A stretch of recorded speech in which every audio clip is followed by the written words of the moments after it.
नमस्कार, स्वागत है आप सभी का एआर न्यूज में। मैं इरशाद और पेश है आज के मुख्य समाचार। हरदा में स्वतंत्रता दिवस की तैयारियों को लेकर बैठक संपन्न, कलेक्टर ने जारी किए दिशा निर्देश। हरदा जिले के गोरखहाल मार्ग पर भूस्खलन, बड़ा हादसा टला। सावन माह के दूसरे सोमवार चंद्रमौलेश्वर महादेव के स्वरूप में प्रजा का हाल जानने के लिए निकले बाबा महाकाल। पुलिस बैंड ने जमाया रंग, जनजातीय कलाकारों की आकर्षक प्रस्तुति। हरदा में मलेरिया और डेंगू रोग से बचाव के लिए नागरिकों के लिए जारी हुई एडवाइजरी। हरदा जिले में पिछले 24 घंटों में जिले भर में दर्ज हुई 36.9 मिलीमीटर औसत वर्षा। मध्य प्रदेश के कैबिनेट की बैठक आज, लाडली बहनों को मिल सकता है सस्ता गैस सिलेंडर और 250 रुपए का तोहफा। रेप पीड़ित ने की सीजेआई से शिकायत, कहा जज ने खुले कमरे में पूछे अश्लील सवाल, झुक गया शर्म से सिर, मांगी इच्छा मृत्यु। बाबा रामदेव को लगा अदालत से नया झटका, कोरोनिल दवा पर वापस लेना होगा दावा, कोर्ट ने दिया 3 दिन का समय। हरदा कलेक्टर ने हंडिया और जोगा में नर्मदा तट पर लिया व्यवस्थाओं का जायजा। भारत के खाते में आया दूसरा ओलंपिक मेडल। मनु सर्वजोत की जोड़ी ने 10 मीटर एयर पिस्टल इवेंट में जीता ब्रॉन्ज। भारत श्रीलंका सीरीज का आखिरी T20 मैच आज। सूर्य गंभीर के पास इतिहास रचने का मौका। बाल यौन शोषण जागरूकता पर हरदा में संपन्न हुआ कार्यक्रम। नाट्य प्रस्तुति के माध्यम से दिया संदेश। मुख्यमंत्री डॉक्टर मोहन यादव का बयान, बंद नहीं होगी कोई भी जनहितैषी योजना। अब खबरें विस्तार से। आगामी 15 अगस्त को स्वतंत्रता दिवस जिले में हर्षोल्लास एवं समारोह पूर्वक मनाने के लिए जिला प्रशासन ने तैयारी शुरू कर दी है। सोमवार को जिला पंचायत के सभा कक्ष में आयोजित समीक्षा बैठक में कलेक्टर आदित्य सिंह ने उपस्थित अधिकारियों को निर्देश देते हुए कहा कि स्वतंत्रता दिवस को गरिमापूर्ण ढंग से मनाया जाए। सभी कार्यालयों में 15 अगस्त को सुबह 7:30 बजे ध्वजारोहण किया जाए तथा कार्यालय परिसर की साफ सफाई पहले से ही कर ली जाए। उन्होंने बताया कि 15 अगस्त को स्कूलों से प्रभात फेरी आयोजित होगी, जिसमें स्कूली बच्चे स्कूल से कार्यक्रम स्थल तक जाएंगे। मिडिल स्कूल ग्राउंड में आयोजित होने वाले जिला स्तरीय कार्यक्रम को सुव्यवस्थित तरीके से आयोजित करने के लिए अधिकारियों की ड्यूटी लगाई गई है। सभी संबंधित अधिकारी सौंपे गए दायित्वों के संबंध में अभी से तैयारी करें। उन्होंने कार्यक्रम ग्राउंड में समतलीकरण, बैरिकेटिंग, कार्यक्रम स्थल पर पेयजल एवं बैठक व्यवस्था, एम्बुलेंस तथा जिला स्तरीय कार्यक्रमों में वर्षा ऋतु को ध्यान में रखते हुए वाटरप्रूफ टेंट की व्यवस्था सुनिश्चित करने के निर्देश बैठक में दिए गए। कलेक्टर सिंह ने कहा कि सांस्कृतिक कार्यक्रमों में चयन तथा मंच संचालन व्यवस्था के लिए जिला पंचायत के सीईओ रोहित सिसोनिया के मार्गदर्शन में कार्य किया जाएगा। उन्होंने सभी अधिकारियों से कहा कि विभागीय योजनाओं में उत्कृष्ट प्रदर्शन करने वाले अधिकारियों कर्मचारियों को प्रशस्ति पत्र के लिए अपने अपने कार्यालय के कर्मचारियों के नाम 10 अगस्त तक अपर कलेक्टर कार्यालय भिजवा दें। बैठक में पुलिस अधीक्षक अभिनव चौकसे, जिला पंचायत के सीईओ रोहित सिसोनिया, अपर collector doctor Nagarjuna B Gowda सहित अन्य विभागों के अधिकारी मौजूद रहे। बाबा महाकाल की नगरी उज्जैन में सावन का दूसरा सोमवार बड़े धूमधाम से मनाया गया। लाखों श्रद्धालुओं ने भगवान महाकाल की भस्म आरती में हिस्सा लिया और भगवान महाकालेश्वर के दर्शन किए। बाबा महाकाल शाम 4 बजे अपनी प्रजा का हालचाल जानने चंद्रमौलेश्वर रूप में गजराज पर सवार होकर निकले। शोभा यात्रा के दौरान भोपाल से आए पुलिस बैंड के 350 कलाकारों ने अपनी प्रस्तुति से लोगों का मन मोह लिया और कई प्रस्तुतियां भी दी। शोभा यात्रा में भारिया जनजातीय ने भड़म नृत्य कर अपनी प्रस्तुति दी। वहीं छिंदवाड़ा के मौजीलाल पचलिया के नेतृत्व में बैगा जनजाति ने कर्मा नृत्य कर शानदार प्रस्तुति दी। इसके अलावा डिंडोरी के धनीराम बगदरिया के नेतृत्व में महाकाल की सवारी के आगे भजन मंडली ने अपनी शानदार प्रस्तुति से श्रद्धालुओं को मंत्रमुग्ध कर दिया। इसके पूर्व मंत्री प्रहलाद पटेल ने महाकाल की पालकी का सभा मंडप में पूजन और अभिषेक किया। पुलिस बैंड द्वारा शिप्रा तट पर यात्रा समापन पूजन के समय दत्त अखाड़ा घाट पर भी विशेष प्रस्तुति दी गई तथा मां शिप्रा के जल से भगवान महाकाल की पालकी का पूजन अभिषेक हुआ। जिले में जारी वर्षा काल में संक्रमण और मलेरिया, डेंगू जैसी बीमारियों से बचने के लिए जिला स्वास्थ्य विभाग ने सोमवार को एडवाइजरी जारी की है। मुख्य चिकित्सा एवं स्वास्थ्य अधिकारी डॉक्टर HP सिंह ने जानकारी देते हुए बताया कि बारिश के दिनों में डेंगू, मलेरिया एवं चिकनगुनिया जैसी बीमारियां तेजी से फैलती हैं। डेंगू बीमारी के प्रारंभिक लक्षणों में तेज बुखार आना, तेज सिरदर्द होना, जोड़ों में दर्द होना और आंखों के पीछे दर्द होना शामिल है। डेंगू की गंभीर अवस्था में शरीर पर लाल चकत्ते हो जाते हैं एवं अति गंभीर अवस्था में शरीर से रक्त स्त्राव होने लगता है। CMHO डॉक्टर सिंह ने बताया कि मरीज को डेंगू के प्रारंभिक लक्षण होने पर नजदीकी स्वास्थ्य केंद्र पर जाकर चिकित्सक से सलाह लेकर जांच करानी चाहिए। जांच एवं उपचार की सुविधा सभी स्वास्थ्य संस्थाओं एवं जांच की सुविधा जिला चिकित्सालय हरदा में निःशुल्क उपलब्ध है। डॉक्टर सिंह ने नागरिकों से अपील की है कि मलेरिया से बचने के लिए बदन को ढक कर रखें, घर के मुख्य दरवाजे पर मच्छर रोधी जाली लगाएं, सोते समय मच्छरदानी का उपयोग करें, मच्छरों को पनपने से रोकने के लिए पानी को जमा न होने दें, कूलर के पानी को हर सप्ताह साफ करें, मॉस्किटो कॉइल या रिपेलेंट का उपयोग करें, घर एवं घर के आसपास साफ सफाई रखें, मच्छरनाशी दवाइयों का छिड़काव करें, पूरी आस्तीन के कपड़े पहनें, पानी के बर्तनों, मटकों एवं टंकियों को अच्छी तरह ढक कर रखें। शाम को मच्छर भगाने हेतु नीम की पत्ती का धुआं घर के आसपास के बड़े गड्ढों में जला हुआ ऑयल डालें। डॉक्टर सिंह ने नागरिकों को सलाह दी है कि उल्टी दस्त होने पर प्राथमिक उपचार जल्द लें, ऐसा ना करने पर गंभीर निर्जलीकरण घातक हो सकता है। इस अवस्था में तुरंत नजदीकी शासकीय अस्पतालों में उपचार लें। ORS एवं जिंक के उपयोग से उल्टी दस्त निर्जलीकरण के मामलों का उचित उपचार संभव है। योग गुरु बाबा रामदेव को एक बार फिर अदालत से झटका लगा है। अब दिल्ली हाई कोर्ट ने बाबा रामदेव और आचार्य बालकृष्ण को अपने उस दावे को सोशल मीडिया से वापस लेने को कहा है जिसमें कोरोनिल को कोरोना का इलाज बताते हुए प्रमोट किया गया था। कोर्ट ने उन्हें 3 दिन के भीतर ऐसा करने को कहा है। जस्टिस अनूप जयराम भंभानी की बेंच ने फैसला देते हुए कहा कि मैं आवेदन को मंजूर कर रहा हूं। मैंने कुछ सामग्री पोस्ट को हटाने को कहा है। मैंने बचाव पक्ष को 3 दिन के भीतर हटाने को कहा है। उल्लेखनीय है कि जस्टिस अनूप जयराम भंभानी ने पक्षकारों की दलीलें सुनने के बाद विगत 21 मई को इस मुद्दे पर फैसला सुरक्षित रख लिया था। कोर्ट ने दिल्ली मेडिकल एसोसिएशन DMA की ओर से दायर याचिका पर यह आदेश दिया है। याचिका में कहा गया है कि रामदेव की कंपनी ने कोरोनिल किट को लेकर झूठे दावे किए और इसे कोरोना बीमारी का इलाज बताया, जबकि इसे लाइसेंस इम्यूनिटी बूस्टर के तौर पर मिला था। याचिका में यह भी कहा गया था कि रामदेव का दावा झूठा प्रचार अभियान और मार्केटिंग की रणनीति थी ताकि वे कोरोनिल समेत अपने प्रोडक्ट्स की बिक्री को बढ़ा सकें।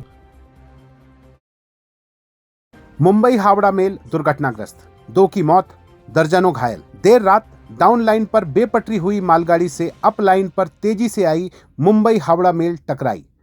मंगलवार तड़के लगभग 3:45 बजे झारखंड में भीषण रेल हादसा हो गया। हावड़ा से चलकर मुंबई को जाने वाली मुंबई मेल राज, खरसावां और बड़ा बम्बू स्टेशनों के बीच हादसे का शिकार हो गई।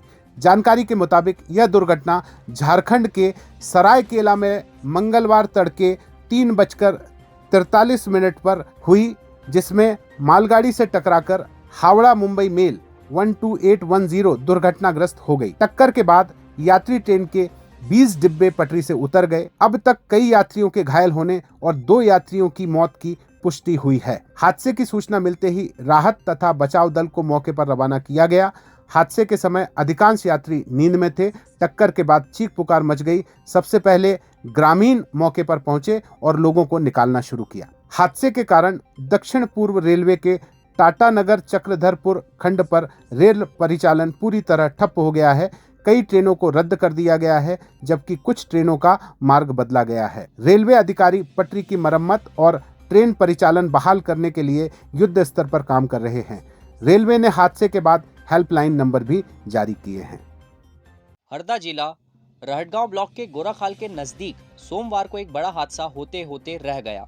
दरअसल सोमवार को उक्त मार्ग पर पहाड़ी से एक भीमकाय पत्थर भूस्खलन के बाद सड़क पर आ गिरा और पूरा मार्ग अवरुद्ध हो गया। गनीमत इस बात की रही कि जब पत्थर सड़क पर गिरा तब कोई भी वाहन उस स्थान के आसपास मौजूद नहीं था। हालांकि चंद मिनटों बाद जब एक यात्री बस यहां पहुंची, उसके बाद बस यात्रियों और राहगीरों ने सामूहिक प्रयास करके उक्त पत्थर को सड़क से हटाया और मार्ग को सुचारू किया। ज्ञात हो कि वन क्षेत्र में स्थित उक्त स्थान पर बारिश के दिनों में आवागमन हेतु सिर्फ इसी मार्ग का उपयोग किया जाता है। वहीं दूसरी ओर जिले और आसपास के जिलों से कई पर्यटक बारिश के दिनों में गोराखाल वाटरफॉल तथा वन क्षेत्र के भ्रमण के लिए अक्सर आते रहते हैं। हरदा जिले में गत 24 घंटों में 36.9 मिलीमीटर औसत वर्षा दर्ज की गई है। अधीक्षक भू अभिलेख ने बताया, गत 24 घंटे में हरदा जिले तहसील में 18.3 मिलीमीटर, टिमरनी में 22.8 मिलीमीटर, खिरकिया में 12.6 मिलीमीटर, रहटगांव में 70.3 मिलीमीटर व सिराली में 60.6 मिलीमीटर वर्षा दर्ज की गई है। इस वर्ष अब तक हरदा जिले में 412.2 मिलीमीटर व टिमरनी में 299.2 मिलीमीटर, खिरकिया में 341.8 मिलीमीटर, रहटगांव में 421.5 मिलीमीटर व सिराली में 402.7 मिलीमीटर वर्षा दर्ज की गई है। मंगलवार को मंत्रालय में आयोजित होने वाली मध्य प्रदेश कैबिनेट की बैठक में मुख्यमंत्री डॉक्टर मोहन यादव 3 प्रमुख घोषणा कर सकते हैं। मुख्यमंत्री डॉक्टर मोहन यादव की अध्यक्षता में होने वाली कैबिनेट की बैठक में लाडली बहना योजना की हितग्राहियों को रसोई गैस 450 रुपए में रिफिल करने, आंगनवाड़ी कार्यकर्ता व सहायिकाओं को प्रधानमंत्री जीवन ज्योति बीमा का लाभ देने तथा रक्षाबंधन पर लाडली बहनाओं को 250 रुपए अतिरिक्त देते हुए लाडली बहना योजना में शामिल महिलाओं को कुल 1500 रुपए देने का ऐलान कर सकते हैं। इंदौर में एक दुष्कर्म पीड़िता ने राष्ट्रपति, सीजेआई, राष्ट्रीय महिला आयोग और हाईकोर्ट के प्रशासनिक न्यायमूर्ति को पत्र लिखकर शिकायत की है कि जिला न्यायालय के एक न्यायाधीश ने खुले कमरे में उनके बयान लिए और प्रति परीक्षण के दौरान आपत्तिजनक और अश्लील शब्दों का इस्तेमाल किया। युवती ने पत्र में कहा कि न्यायाधीश ने मुझसे अश्लील तरीके से चर्चा की और आरोपित के वकील को विश्वास दिलाया गया। उससे मुझे लगता है कि मुझे उनके न्यायालय में न्याय नहीं मिलेगा। जिन शब्दों के साथ न्यायाधीश ने मेरे चरित्र का हनन कर स्त्रियोचित गरिमा का हनन किया है, वह वापस लौटाना संभव नहीं है। युवती ने पत्र में यह भी लिखा कि अगर उसे न्याय नहीं दिलवाया जा सकता तो उसे इच्छा मृत्यु की अनुमति प्रदान की जाए। 23 वर्षीय इस युवती का कहना है कि उसकी 2019 में हेलो ऐप के माध्यम से आरोपित अशरफ मंसूरी से दोस्ती हुई थी। आरोपित ने खुद का नाम आशु बताया था और कहा था कि वो हिंदू है। उसने शादी का झांसा देकर पीड़िता के साथ कई बार शारीरिक संबंध बनाए और उस पर धर्म परिवर्तन का दबाव बनाया। बाद में जब आरोपित ने शादी से इनकार कर दिया तो 12 दिसंबर 2023 को पीड़िता ने जूनी इंदौर थाने पहुंचकर आरोपित के खिलाफ धारा 376, 354, SC/ST एक्ट और मध्य प्रदेश धार्मिक स्वतंत्रता अधिनियम के तहत प्रकरण दर्ज कर लिया। आरोपित फिलहाल जेल में है। हरदा कलेक्टर आदित्य सिंह ने सोमवार शाम को पुलिस अधीक्षक अभिनव चौकसे के साथ नर्मदा तट पर स्थित ग्राम हंडिया और जोगा का दौरा किया। इस दौरान उन्होंने होमगार्ड के डिस्ट्रिक्ट कमांडो को निर्देश दिए कि हंडिया में नर्मदा नदी के तट पर स्थित घाट पर होमगार्ड के सैनिक पर्याप्त संख्या में तैनात रहे। उन्होंने नर्मदा नदी के जल स्तर पर लगातार नजर रखने के लिए भी कहा। कलेक्टर आदित्य सिंह ने हंडिया के तहसीलदार और होमगार्ड के कमांडेंट को निर्देश दिए कि अति वर्षा की दशा में उत्पन्न होने वाली परिस्थितियों से निपटने के लिए नर्मदा तट पर स्थित ग्रामों के नागरिकों की सुरक्षा के सभी आवश्यक इंतजाम रखे जाएं। उन्होंने पर्याप्त संख्या में लाइफ जैकेट और नावों की व्यवस्था के लिए भी कहा है। कलेक्टर सिंह ने इस दौरान निर्देश दिए कि नर्मदापुरम जिले में स्थित बांधों के गेट खोले जाएं और वहां से पानी छोड़े जाने की जानकारी लेते रहें। उन्होंने ग्राम जोगा के वन विभाग के अधिकारियों को निर्देश दिए कि स्थानीय कर्मचारी वर्षा ऋतु में मुख्यालय पर ही रहें। पेरिस ओलंपिक 2024 के चौथे दिन भारत ने दूसरा पदक जीत लिया है। 10 metre air pistol mix team event में सरबजोत सिंह के साथ मिलकर मनु भास्कर ने ब्रॉन्ज मेडल अपने नाम कर लिया। मनु सरबजोत की जोड़ी ने साउथ कोरिया की ओरेजिन और ली वोनो की जोड़ी को 16-10 से हराकर पेरिस ओलंपिक 2024 के चौथे दिन भारत के लिए दूसरा पदक जीत लिया है। उल्लेखनीय है कि तीसरे दिन भारत के हाथ कोई भी मेडल नहीं लगा, जहां अर्जुन बाबूत पदक के बेहद करीब आकर चूक गए। वह 10 मीटर एयर राइफल इवेंट में चौथे स्थान पर रहे। वहीं निशानेबाज मनु सरबजोत सिंह की जोड़ी ने ब्रॉन्ज मेडल यानी शूट ऑफ के लिए क्वालिफाई किया था। वहीं बैडमिंटन के 7वें साईराज रेक्की रेड्डी चिराग शेट्टी की जोड़ी ने तीसरे दिन क्वार्टर फाइनल में एंट्री कर ली। अब चौथे दिन भारतीय एथलीट से पदक की उम्मीद है। चौथे दिन मेंस हॉकी टीम भी एक्शन में होगी, जहां उनका सामना आयरलैंड से होगा।